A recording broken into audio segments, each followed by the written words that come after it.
नशिबाने जोडलेली गाठ बागचार. दुपार झाली होती आणि अर्णव आपले काम करत अत्यंत उत्साहाने विकासची वाट पाहत होता. तेवढ्यात त्याची प्रतीक्षा संपली आणि दरवाजावर ताप पडली. अर्णवने आत येण्यास सांगितले, ज्यावर विकास आपल्या हातात एक फाईल घेऊन आत आला आणि त्याने ती फाईल अर्णव समोर टेबलावर ठेवली व त्याला म्हणाला, सर, हे घ्या. ह्यामध्ये गौरी मॅडमची संपूर्ण माहिती आहे, जी तुम्हाला जाणून घ्यायची होती. त्याचं ह्या बोलण्यावर अर्णव आधी तर त्याच्याकडे रोखून पाहू लागला आणि नंतर त्याला म्हणाला, माझे एक बोलणे कान उघडं ठेवून ऐकून घे. ती मुलगी तुझी कोणतीही मॅडम वगैरे नाही, त्यामुळे इथून पुढे कधीही तिला मॅडम म्हणू नकोस. माझे तिच्याशी कोणतेही नाते नाही, समजले तुला? तेव्हा विकासने मान खाली घालून त्याला म्हणाला, माफ करा सर, पुढे अशी चूक होणार नाही. यामध्ये गौरी देसाई यांची संपूर्ण माहिती आहे, तुम्ही पाहून घ्या. एवढे बोलून तो शांत झाला. तेव्हा अर्णवने हाताने त्याला जाण्याचा इशारा करत म्हणाला, ठीक आहे, तुझा, मी पाहून घेईन. ज्यावर विकासने मान हलवली आणि तो केविन बाहेर निघून गेला. तिकडे अर्णवने ती फाईल हातात घेतली आणि ती उघडून वाचू लागला. फाईल वाचत असताना एका ठिकाणी अर्णवची नजर केली आणि ती ओळ होती गौरीच्या अनाथ असण्याची, ज्यामध्ये ती एक रस्त्यावर राजेशांना सापडली होती. त्यानंतर ती राजेशांना इतकी आवडली होती की त्यांनी आपली पत्नी आणि मुलगी यांच्या विरोधात जाऊन तिला दत्तक घेतले होते. ह्या फाईलमध्ये हे सुद्धा लिहिले होते की विशाखा आणि अनुष्का गौरीला अजिबात पसंत करत नव्हत्या. तसेच त्यांनी कधीही तिला आपली मुलगी किंवा बहीण मानले नव्हते. हीच मुख्य कारण होती की राजेशांनी गौरीला घरात न ठेवता दिल्लीच्या हॉस्टेलमध्ये ठेवले होते आणि लहानपणापासून तिचे संपूर्ण शिक्षण तिथेच झाले होते. सध्या ती आपले BComचा दुसऱ्या वर्षात शिकत होती आणि दिल्लीतच एका मोठ्या कंपनीमध्ये पार्ट टाइम नोकरी करत होती. सध्या ती अनुष्काच्या लग्नासाठी सुट्टीचा अर्ज देऊन इथे आली होती. गौरीबद्दल हे सर्व जाणून घेतल्यावर न जाणे का, पण अर्णवच्या मनात एक अनामिक वेदना दाटून आली. त्याला स्वतःला समजत नव्हते की त्याला गौरीबद्दल इतकी सहानुभूती का वाटत आहे. जर तिला लहानपणापासून आई वडिलांचे प्रेम मिळाले नाही तर त्याचा ह्याच्याशी काय संबंध? तो ह्या गोष्टीचा विचार करून तिची काळजी का करत आहे? ह्यासोबतच ह्या सर्व गोष्टींचा विचार करताना त्याला आपल्या सकाळच्या वागण्याचीही आठवण येत होती, जेव्हा त्याने गौरीचा अपमान केला होता. हाच विचार करून त्याला स्वतःचाच राग येत होता की त्याने गौरीला इतके कडेबोल का ऐकवले. अर्णव ह्या क्षणी स्वतःलाही ओळखू शकत नव्हता की गौरीचा भूतकाळ जाणून घेतल्यावर त्याच्या मनात तिच्याबद्दल एक हळवा कोपरा तयार होऊ लागला आहे. संध्याकाळी जेव्हा अर्णव घरी परत आला तेव्हा तो हॉलमधून थेट आपल्या खोलीकडे जाऊ लागला. पण अचानक त्याचे पाय थांबले. त्याची नजर आपोआपच स्वयंपाकघराकडे वळली, पण तिथे कोणीच नव्हते. त्यानंतर त्याने डायनिंग टेबल पाहिले, तिथे त्याला कोणी दिसले नाही. अर्णवने संपूर्ण घरात आपली नजर फिरवली, पण त्याचे कावरे बावरे डोळे ज्याला शोधण्यासाठी व्याकुळ होते ती त्याला कुठेच दिसली नाही. अर्णवने आपल्या विचारांना झटकले आणि तो आपल्या खोलीकडे जाऊ लागला. जसं तो गौरीच्या खोलीसमोर पोचला तसे त्याचे पाय पुन्हा रेंगाळले. त्याने नजर फिरवून गौरीच्या खोलीच्या दरवाजाकडे पाहिले तर तो दरवाजा बंद होता. एक क्षण अर्णवच्या मनात आले की त्याने दरवाजा उघडून आत डोकावून पाहावे, पण पुन्हा त्यांनी आपल्या मनावर ताबा मिळवला आणि आपल्या खोलीच्या दिशेने निघून गेला. काही वेळाने अर्णव सर्वांसोबत जेवणाच्या टेबलावर बसून रात्रीचे डिनर करत होता. पण ह्या क्षणी त्याला थोडी चिडचिड होत होती, कारण तो बऱ्याच वेळापासून गौरीला पाहण्याचा प्रयत्न करत होता, परंतु ती त्याला कुठेच दिसत नव्हती आणि स्वतःच्याच रागामुळे किंवा अहंकारामुळे तो तिच्याबद्दल कुणाला विचारूही शकत नव्हता. पण तेवढ्यात जणू देवानेच त्याच्या मनातील इच्छा ऐकली आणि राजेश एकदम सुनीता ताईकडे पाहत म्हणाले, सुनीता, गौरी कुठे आहे? ती रात्रीच्या जेवणासाठी खाली नाही आली का? तिची तब्येत तर ठीक आहे ना? खूप वेळापासून मी तिला पाहिले देखील नाही. त्यांचं ह्या बोलण्यावर सुनीता ताईंनी एक नजर अर्णवकडे टाकली. त्याचे कान राजेशांचे बोलणे ऐकून लगेच टवकारले होते. तो आपल्या ताटाकडे पाहत त्यांच्या उत्तराची वाट पाहत होता. हे पाहून सुनीताताई थोड्या मोठ्या आवाजात राजेशांना म्हणाल्या, नाही, तुम्हाला तर माहीत आहे ना, सकाळी जो काही गोंधळ झाला त्यामुळे ती आज किती मानसिक त्रासात होती. म्हणूनच तिने असा निर्णय घेतला आहे की जोपर्यंत ती ह्या घरात आहे तोपर्यंत ती अशा लोकांच्या नजरेसमोर अजिबात येणार नाही ज्यांना ती अजिबात आवडत नाही आणि जे तिला पाहू इच्छित नाही. तिचे म्हणणे आहे की स्वतःमुळे ती कुणालाही त्रास देऊ इच्छित नाही आणि ह्या कुटुंबात कोणत्याही वादाचे कारण बनू इच्छित नाही. आज तिच्यामुळे आजोबांना कोणीतरी खूप कडेबोल ऐकवले ज्याचे इतर कुणाला वाईट वाटले असो व नसो, पण गौरीला त्याचे खूप वाईट वाटले आहे. म्हणूनच आतापासून ती सकाळचा नाश्ता आणि रात्रीचे जेवण स्वतःच्या खोलीतच करेल, जेणेकरून ती अशा लोकांच्या नजरेसमोर येणार नाही जे तिला पाहताच रागाने लालबुंद होतात.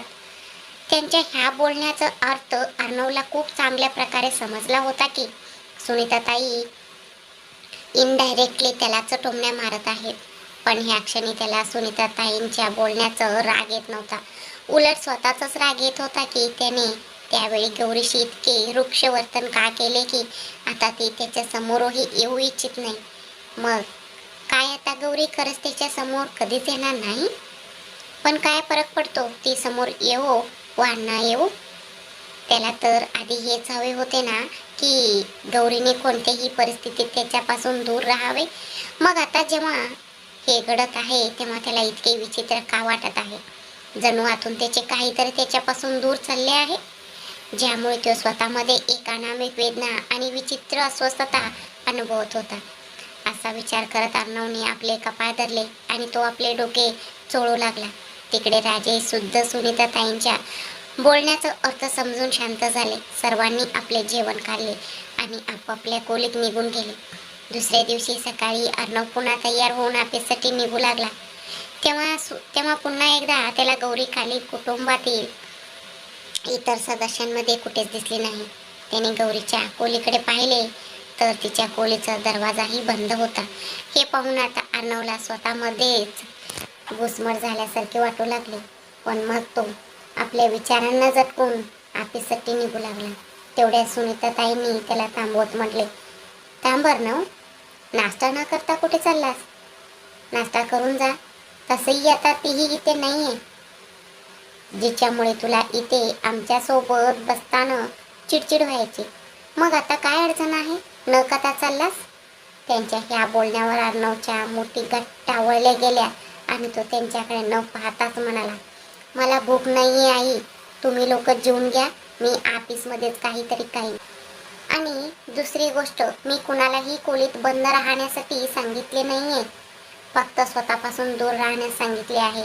त्यामुळे तुम्ही प्रत्येकाचं वागण्याचं आळ माझ्यावर घालू नका, असे म्हणून तिच्या उत्तराची वाट न पाहता तो तिथून निघून गेला. अर्णव त्याचा ऑफिसमध्ये पोचला आणि आपल्या केबिनमध्ये जाऊन काम करू लागला.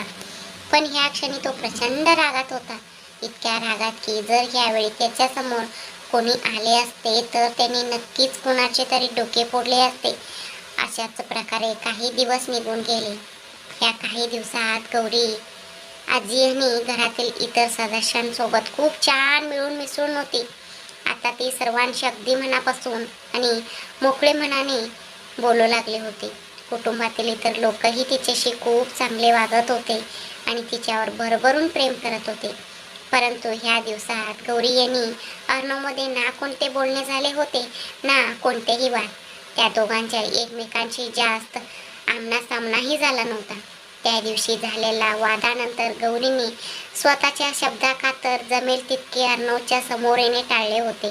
अर्णव जेव्हा कधी कुटुंबातील सदस्यांसोबत असायचा तेव्हा ती एकतर तिच्या खोलीत असायची किंवा स्वतःला कोणत्या ना कोणत्या कामात गुंतवून ठेवायची.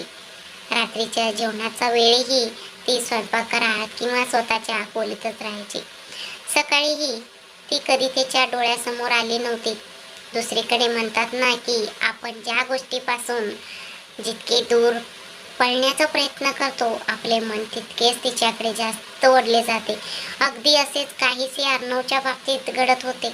जोपर्यंत गौरी त्याच्या समोर येत होती, त्याच्याशी बोलत होती, तेव्हा तो तिला आपले वृक्ष वर्तन दाखवायचा, तिचा तिरस्कार करायचा. जेव्हा पहावे तेव्हा तिच्याशी भांडत राहायचा. पण आता जेव्हा ती त्याच्या समोर येत नव्हती, तेव्हा नकळत त्याचे डोळे तिला शोधू लागले होते. मग तो सकाळचा नाश्ता असो, रात्रीचे जेवण, त्याची नजर फक्त आपल्या अवतीभोवती गौरीला शोधायची. आता ती दिसत नसल्यामुळे तो खूप चिडायचा. त्याला स्वतःच राग यायचा की त्याचे मन गौरीला पाहण्यासाठी इतके व्याकुळ का होते आहे.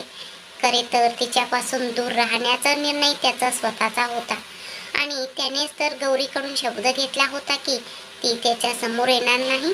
मग आता तो स्वतःच्या शब्दांवर ठाम का राहू शकत नाहीये? ह्याच चिडचिडेमुळे आणि नैराश्यामुळे तो आपला संपूर्ण राग ऑफिसमधील कर्मचारी आणि विकासवर काढत होता. अशाच प्रकारे एक दिवस तो आपल्या ऑफिसमध्ये अत्यंत रागात काम करत होता. कारण एकतर त्याला अनुष्काचा काहीच पत्ता लागत नव्हता आणि वरून त्याच्या मनात आणि डोक्यात आता अनुष्काचं आवाजासोबतच गौरीचा चेहराही रेंगाळू लागला होता, ज्याला तो हवा असूनही आपल्या मनातून आणि डोक्यातून काढून टाकू शकत नव्हता. ह्याच कारणामुळे आज तो सकाळी न रागवता, नाश्ता न करताच ऑफिसला आला होता आणि सकाळपासूनच त्याने स्वतःला फाईल्समध्ये गुंतवून ठेवले होते. तो फाईल्स तपासतच होता की तेवढ्यात अचानक त्याचा टेबलावर ठेवलेला फोन वाजू लागला. त्याने एक अनोळखी नंबर पाहून जसा कॉल स्वीकारला तसे पलीकडून काहीतरी सांगण्यात आले.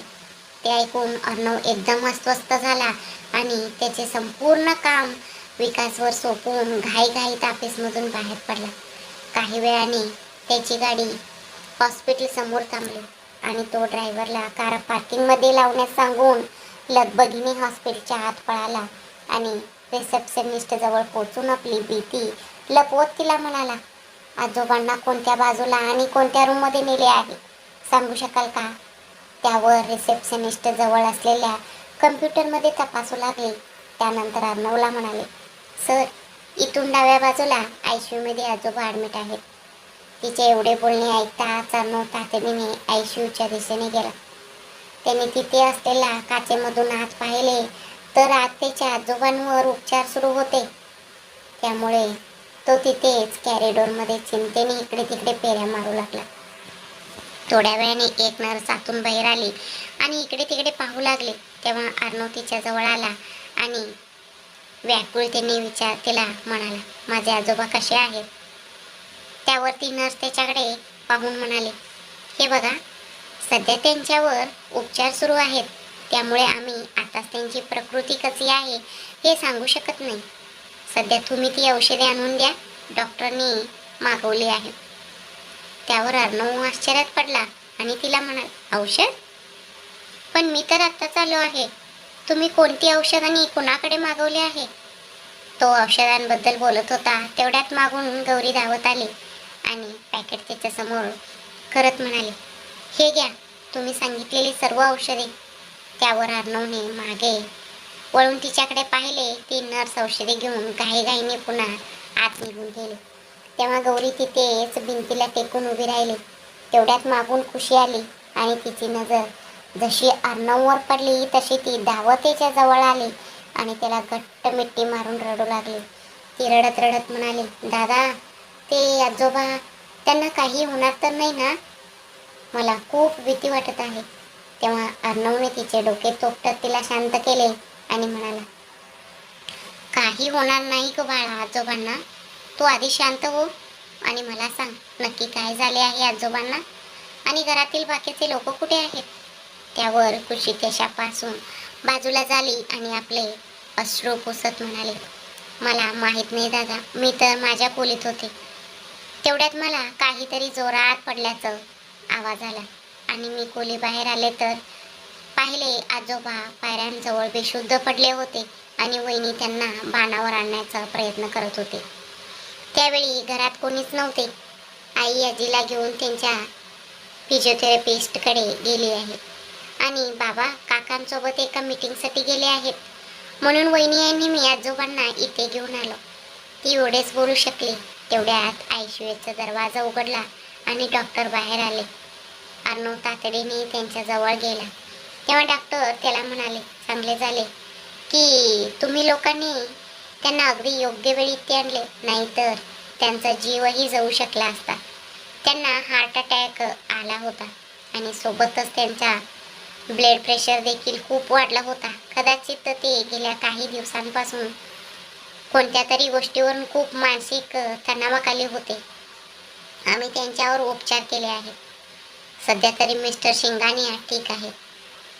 थोड्या वेळात आम्ही त्यांना दुसऱ्या रूममध्ये शिफ्ट करू.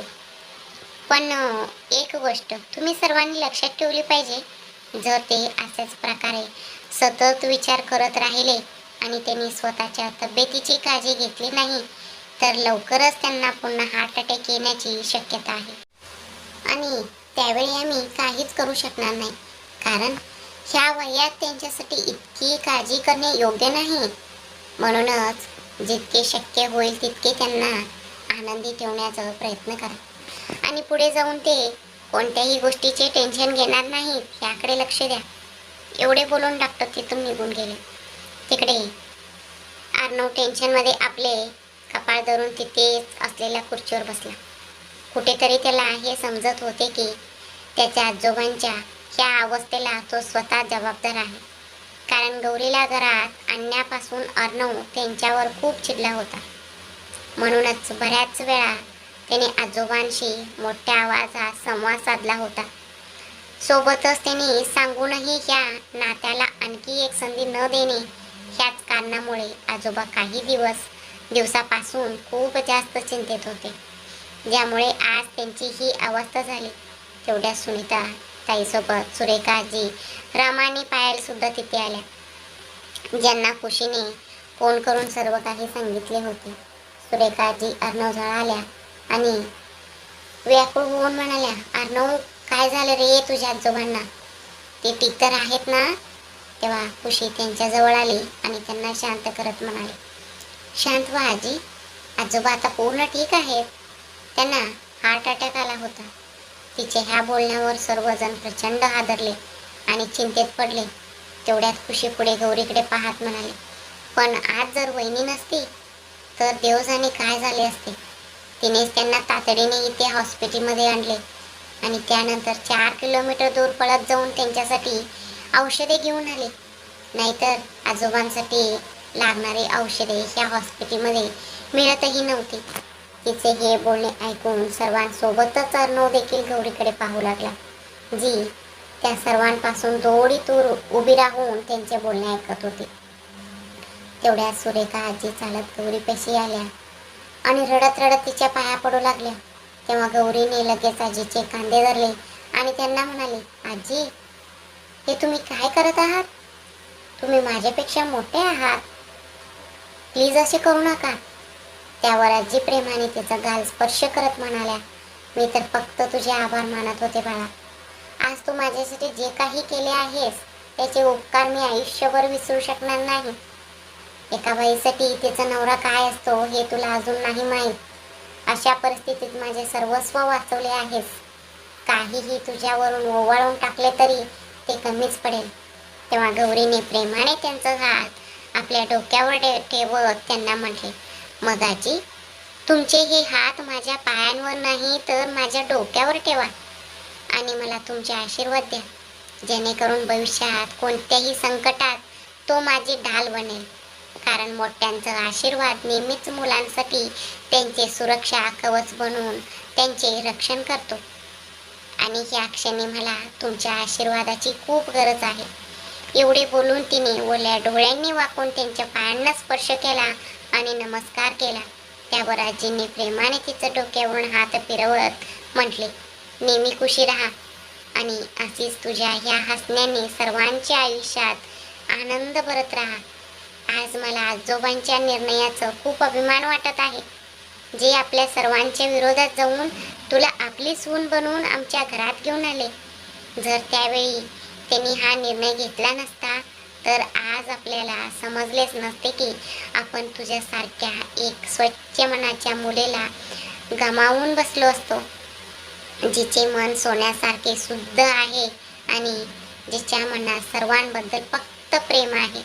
त्यांच्या ह्या बोलण्यावर गौरी मंद गालात असली. तिकडे अर्णव एकटाक तिच्याकडेच पाहत होता, जी आजीशी खूप प्रेमाने बोलत होती.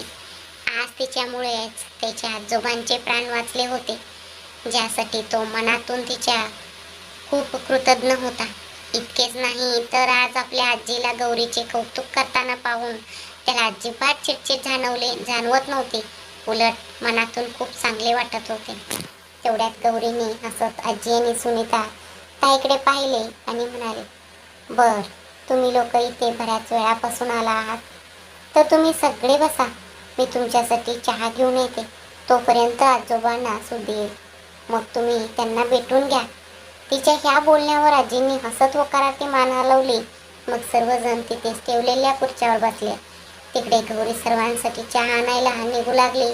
तेवढ्यात अर्णव, जो बऱ्याच वेळापासून एकटाच तिच्याकडेच पाहत होता, मग तो म्हणाला, थांब. त्याने तिला थांबवले. त्याच्या ह्या बोलण्यावर गौरीने मागे वळून त्याच्याकडे पाहिले. तेव्हा अर्णव चालत तिच्या जवळ आला आणि तिच्याकडे पाहत म्हणाला, तू इथे सर्वांसोबत थांब आणि चहा मी घेऊन येतो. त्याच्या ह्या बोलण्यावर गौरीने होकार दिला आणि ती त्याच्या जवळून पुन्हा आजीपाशी आली. तिकडे अर्णव एक नजर तिच्यावर टाकून तिथून चहा आणण्यासाठी निघून गेला. थोड्या वेळाने आजोबांना नॉर्मल वॉर्ड मध्ये हलवण्यात आले. तेवढ्यात अर्णव चहा घेऊन आला आणि त्याने तो सर्वांना दिला. नंतर आपली नजर फिरवत तो गौरीला शोधू लागला, जी त्याला तिथे कुठेच दिसली नाही. तेव्हा तो आपला कप घेऊन एका बाजूला बसलेला खुशीजवळ आला आणि खुशीला म्हणाला, खुशी बाळा, गौरी कुठे गेली? आताच तर इथे होती ना? त्यावर खुशी आपली चहा पीत पीत म्हणाले, ते डॉक्टरांनी सांगितले आहे की थोड्या वेळाने आजोबांना पूर्ण सूज देईल. त्यानंतर त्यांना काहीतरी बनवून सर्वात आधी औषध द्यायचे आहे. म्हणून वहिनी आजोबांसाठी घरी सूप बनवायला गेले आहे. तिचे हे बोलणे ऐकून अर्णवने फक्त मान हलवली आणि तो आपला चहा पिऊ लागला. थोड्या वेळाने जेव्हा गौरी सूप घेऊन परत आली, तोपर्यंत आजोबांना पूर्ण सूज आली होती आणि सर्वजण त्यांच्या वार्डमध्ये बसून त्यांच्याशी गप्पा मारत होते. तर आजोबा अगदी क्षीण आवाजात फक्त हो, हा असे म्हणत त्यांच्या बोलण्याला प्रतिसाद देत होते. तेवढ्यात गौरी वार्डमध्ये आत आली. तसे सर्वजण तिच्याकडे पाहू लागले. ती चालत आजोबांच्या जवळ आली आणि हसत त्यांच्याकडे पाहत म्हणाले, आता कशी आहे तुमची तब्येत आजोबा? तुम्हाला माहीत आहे तुम्ही आम्हा सर्वांना किती काळजी काढले होते ते? तुमच्या तब्येतीबद्दल ऐकून सगळे खूप घाबरले होते. म्हणूनच शिक्षा म्हणून आता तुम्हाला काहीही गोड आणि तिखट मसालेदार खायला मिळणार नाही. मग भलेही ते आरोग्यासाठी कितीही चांगले का असेना. तेव्हाच तुम्ही स्वतःची व्यवस्थित काळजी घ्याल. तिच्या ह्या बोलण्यावर आजोबा फक्त मंद हसले. तिथे उभा असलेला अर्णव एकटा गौरीकडेच पाहत होता. गौरीने टिफिनमधून सूप काढून एका बाउलमध्ये ओतले आणि ती बाउल सुनीता ताईंच्या हातात दिली. त्यानंतर बाकीचे लोक वाड बाहेर गेले. तेव्हा अर्णव सुनीता ताईंच्या जवळ आला आणि त्यांना म्हणाला, आई, तू पण बाहेर सर्वांसोबत जाऊन बस. आजोबांना सूप मी पाजतो आणि त्यांना औषधेही नेऊन देईन. त्याच्या ह्या बोलण्यावर सुनीता ताईंनी फक्त होकारार्थी मान हलवली आणि सूपची बाऊल त्याच्या हातात देऊन त्या बाहेर निघून गेल्या. तिकडे अर्णवने आजोबांच्या बेडची उंची व्यवस्थित केली, ज्यामुळे बेड वरच्या बाजूने थोडा वर झाला आणि आजोबा बसण्याचं पोझिशनमध्ये आले. अर्णव त्यांचं शेजारी एका स्टूलवर बसला आणि त्यांना सूप पाजू लागला. दोन्ही बाजूंनी पूर्ण शांतता पसरली होती. दोघांपैकी कोणीच काही बोलत नव्हते. आजोबाही शांतपणे सूप पित होते. अर्णव अगदी शांत राहून आपले काम करत होता. तेवढ्यात आजोबांना आपल्या हातावर काहीतरी ओले जाणवले. त्याने नजर वर करून अर्णवकडे पाहिले आणि त्याला म्हणाले, तू रडत आहेस अर्णव? पण का? मी आता पूर्णपणे ठीक आहे आणि उद्यापर्यंत मला डिस्चार्जही मिळेल. मग हे अश्रू कशासाठी? तेव्हा अर्णवने भरलेल्या डोळ्यांनी त्यांच्याकडे पाहिले. नंतर त्यांचा हात आपल्या हातात घेतला आणि त्यावर आपले डोके ठेवत रडत रडत म्हणाला, मला माफ करा आजोबा. I am really sorry. Please मला माफ करा. मला माहीत आहे की आज तुमची जी अवस्था झाली आहे ती माझ्यामुळेच झाली आहे. जर मी त्या दिवशी तुमच्याशी इतक्या रूडली बोललो नसतो तर कदाचित आज तुमची ही प्रकृती झाली नसती. पण मी काय करू आजोबा? मी स्वतः ह्या क्षणी माझ्या मन आणि बुद्धीच्या वादळात अडकलो आहे. मला काही समजत नाहीये मी काय करू. आणि ह्याच रागाच्या भरात मी तुम्हाला दुखावले. त्यावर आजोबांनी आपल्या दुसऱ्या हाताने त्याचे डोके थोपटत म्हटले, तुला माहिती आहे अर्णव, जेव्हा आपण मन आणि बुद्धीच्या लढाईत अडकतो तेव्हा आपण नेहमी आपल्या मनाचे ऐकले पाहिजे. तेच मी तुलाही सांगतो आहे. तुला माहीत आहे, तुझ्या लग्नाच्या दिवशी मी सुद्धा माझ्या मनाचेच ऐकले आणि गौरीला आपल्या घरात आणण्याचा निर्णय घेतला. कारण त्यावेळी जे काही घडले त्यात त्या मुलीची काहीच चूक नव्हती. तू स्वतः विचार कर, ज्या प्रकारे तू अनुष्कासोबत आपल्या येणाऱ्या आयुष्याची स्वप्ने पाहिली होतीस, अगदी तसेच त्या मुलीचीही तिच्या जोडीदाराबाबत काही स्वप्ने असतील जी त्यावेळी अनुच्या चुकीमुळे एका झटक्यात तुटून विखुरली गेली. वरून तुझे त्या मुलीला आपली बायको मानण्यास नकार देणे, या गोष्टीने तिचे मन कोणत्या थराला जाऊन तुटले असेल. तू स्वतः विचार कर. फक्त याच कारणामुळे मी त्या मुलीला आपल्या घरात आणले, जेणेकरून तू तिला आणि स्वतःच्या ह्या नात्याला एक संधी देऊ शकशील. आणि तू विचार कर, जी मुलगी कठीण प्रसंगात तुझी साथ देण्यासाठी तयार होती ती आयुष्याचं कोणत्याही वळणावर तुला कधीच एकटे सोडणार नाही. मग तू का तिच्यापासून आपले तोंड फिरवत आहेस? मी फक्त तुझ्याकडून एवढीच अपेक्षा करतो की तू आपल्या नात्याला एक संधी द्यावीस. पण आता मी तुझ्यावर कोणतेही दबाव टाकणार नाही, कारण आता मला समजले की नशिबात जे लिहिले आहे ते आपल्यासोबत घडणारच. मग आपण ते बदलण्याचा कितीही प्रयत्न का करेना. आता निर्णय फक्त तुला घ्यायचा आहे की तू तुझ्या मनाचे ऐकतोस की बुद्धीचे.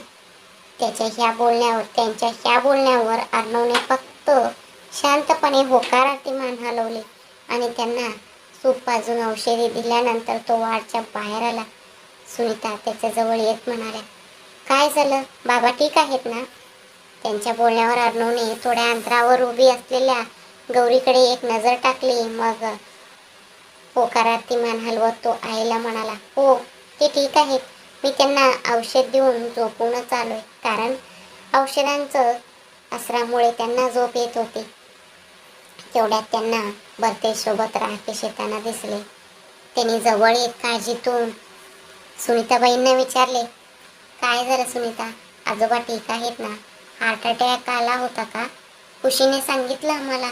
त्यावर सुनीताबाई होकारार्थी मान हलवत म्हणाल्या, हो आला होता, पण गौरीने त्यांना अगदी योग्य वेळी इथे आणलं, ज्यामुळे वेळेवर उपचार होऊ शकले.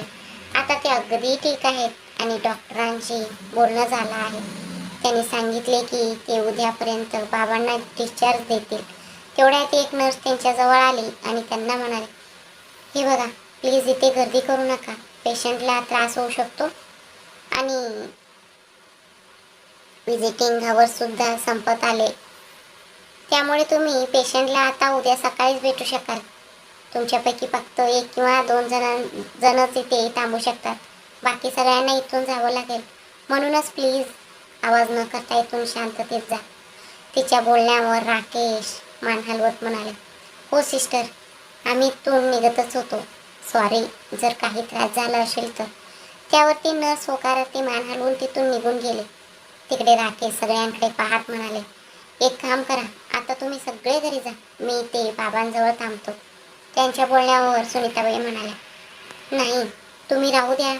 तुम्ही आताच मीटिंगवरून आला आहात, कपडेही बदलले नाही आणि थकलेले असाल, त्यामुळे तुम्ही घरी जा, इथे मी थांबते. सगळ्यांचे बोलणे ऐकून गौरी पुढे आली आणि सर्वांना म्हणाले, इथे मी थांबते आई, तुम्ही सगळे घरी जा. तिच्या बोलण्यावर सुनीताबाईसह सगळेच तिच्याकडे पाहू लागले. तेव्हा ती पुढे म्हणाली, तुम्ही लोक माझ्याकडे असे का पाहत आहात? मी खरं सांगते, मी ते आजोबांजवळ थांबेन. तसंही तुम्ही सगळे काही ना काही कारणाने थकलेले आहात. बाबा मीटिंगवरून आले आहेत, तर आई तुम्ही आजीला फिजिओथेरपीकडे घेऊन गेला होता. अशा वेळी तुम्हा सगळ्यांना आरामाची गरज आहे आणि रात्रीच्या जेवणाचेही आईलाच पाहावं लागेल. त्यामुळे तुम्ही लोक घरी जा. सुनीताबाई काळजीतून म्हणाली, पण गौरी, तू एकटी हे सगळं कसं मॅनेज करणार? त्यावर गौरीने त्यांचा हात आपल्या हातात घेतला आणि हसत म्हणाले, डोंट वरी आहे, सगळं मॅनेज होईल. मला इथे करायचं तरी काय आहे? फक्त थांबायचं आहे ना, आणि रात्रीतून एक दोनदा उठून आजोबांना चेक करायचं आहे, बस. आता मी काही लहान मुलगी नाही आहे जी एवढंही करू शकणार नाही. त्यामुळे तुम्ही काळजी न करता घरी जा. सुनीताबाईंनी प्रेमाने त्याचा गाल कुरवाळला आणि हसत म्हणाल्या, ठीक आहे, जसं तुला योग्य वाटेल तसं. पण मी महेशच्या हाताने तुझ्यासाठी जेवण पाठवून देईन. आठवणीने जेवून घे. जर जेवली नाहीस तर उद्या घरी आल्यावर मार खाशील. त्यांच्या ह्या बोलण्यावर गौरीने हसत होकारार्थी मान हलवली. सुनीताबाई हसत तिथून निघून गेल्या आणि बाकी सगळेही त्यांच्या पाठोपाठ निघून गेले. तिकडे अर्णव खूप वेळापासून गौरीकडे पाहत होता, किंवा असं म्हणा की आज त्याची नजर गौरीवरून हटतच नव्हती. खूप दिवसानंतर आज त्याने गौरीला नीट पाहिले होते. नाहीतर त्या दिवशी झालेल्या वादापासून गौरीने त्याच्या समोर येणे किंवा त्याच्याशी बोलणेच बंद केले होते, जे कुठेतरी अर्णवला जाणवतही होते. त्याला गौरीचा राग येत होताच, पण सोबतच स्वतःचाही राग येत होता की त्याने त्या दिवशी तो वाद एवढा का वाढवला की आता गौरी त्याच्या नजरेसमोरही येत नव्हती. सगळे गेल्यानंतर तो काही पावले पुढे टाकत गौरीच्या जवळ आला, पण गौरी मात्र त्याच्या ह्या जवळ येण्यापासून पूर्णपणे अनभिज्ञ होती. तिचे पूर्ण लक्ष घरच्यांवर होते, जी सुनीताबाईंना जाताना पाहत होती. ती तिथून गेल्यावर तिने अर्णवकडे न पाहताच हसत सरळ आजोबांच्या रूममध्ये प्रवेश केला. त्यामुळे अर्णव तो तिच्याशी बोलण्यासाठी पुढे येत होता.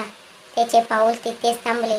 गौरीकडून अशा प्रकारे स्वतःला इग्नोर होताना पाहून अर्णवला गौरीचा राग आला, पण मग स्वतःला शांत करत आजोबांच्या रूमकडे एक नजर टाकून तोही बाकीच्या घरच्यांसोबत तिथून निघून गेला. तिकडे रात्री जेवणाच्या वेळी शिंगाणे मेन्शनमध्ये सगळेजण डायनिंग टेबलावर बसून जेवत होते. तेवढ्यात सुनीताबाईंनी एका नोकराला सांगून अर्णवला जेवायला बोलावून आणायला सांगितले. तो नोकर जाणारच होता की त्याचे लक्ष वरून पायऱ्या उतरत येणाऱ्या अर्णवकडे गेले, जो व्हाईट शर्ट आणि ब्लू जीन्समध्ये आपल्या शर्टच्या बाह्या दुमडत खाली येत होता. ते पाहून तो नोकर गपकन तिथून निघून गेला. दुसरीकडे सुनीताबाई ज्या सगळ्यांना जेवण वाढत होत्या त्यांचे लक्ष अजून अर्णवकडे गेले नव्हते. म्हणूनच त्या एका नोकराला म्हणाल्या, ऐक, तू एका टिफिनमध्ये जेवण पॅक करून महेशकडे दे, तो गौरीला घेऊन येईल. तेवढ्या सुरेखाबाई त्यांच्या बोलण्याला होकार देत म्हणाल्या, हो, त्या मुलीसाठी लवकर जेवण पाठवून दे. त्या पोरीने तर आज सकाळपासून उपवास असल्यामुळे काहीच खाल्लेलं नाही. तेवढ्या सुनीताबाईंची नजर अर्णववर गेली. त्याला पाहताच त्या म्हणाल्या, हे काय अर्णव, तू ह्यावेळी कुठं चालला आहेस? जेवायचं नाही आहे का? ये लवकर, मग कुठे जायचं तिथे जात राहा. एवढं बोलून त्या त्याच्यासाठी ताट वाढू लागल्या. तेव्हा अर्णव त्यांच्याकडे पाहत घाईघाईने म्हणाला, नाही आई, माझ्यासाठी ताट वाढू नकोस. मी आजोबांजवळ हॉस्पिटलला चाललोय, त्यामुळे माझंही जेवण पॅक करून दे, मी तिथेच जेवेन. एवढं बोलून तो घाईघाईने तिथून बाहेर पडू लागला. त्याचे हे बोलणे ऐकून सुनीताबाई आणि घरातील इतर सगळेच जण थक्क झाले आणि त्याच्याकडे पाहू लागले. सुनीताबाई त्याला म्हणाल्या, हॉस्पिटलला चाललोय म्हणजे काय अर्थ आहे तुझा? तू तिथे जाऊन काय करणार आहेस आता? आणि तिथे आजोबांसोबत गौरी आहे, त्यामुळे तुला तिथे जाण्याची काहीच गरज नाहीये. तसंही तुला तिचं तोंड बघणंही आवडत नाही. मग तू तिथे जाऊ नकोस. तिथे जाऊन तू स्वतःही चिडचिड करशील आणि तिच्यासाठीही अडचण निर्माण करशील. शिवाय आजोबांनी जर तुम्हा दोघांना स्वतःमुळे असं त्रासात पाहिले तर त्यांनाही चांगलं वाटणार नाही. त्यांचे बोलणे ऐकून अर्णवने एका क्षणासाठी आपले डोळे मिटले. आणि मग तो त्यांना म्हणाला, तुम्हाला याबद्दल काळजी करण्याची अजिबात गरज नाही आहे. मी ह्यावेळी आजोबांसाठी काळजीत आहे, त्यामुळे माझे लक्ष इतर कुठेच नाही आहे. आणि मी हॉस्पिटलला सुद्धा त्यांच्यासाठी चाललो आहे, ना की गौरीसाठी. ती तिथे आहे ही तिची स्वतःची इच्छा आहे, पण मला सध्या आजोबांजवळ जायचं आहे. तसंही त्यांना ह्या अवस्थेत पाहून मी आधीच स्वतःला खूप गिल्टी मानतोय. म्हणूनच आता जेवढं शक्य होईल तेवढं मला त्यांच्यासोबत राहायचं आहे. तुम्हाला जर जेवण माझ्या हातने पाठवायचं असेल तर पटकन बाहेर पाठवून द्या, नाहीतर मी निघालो.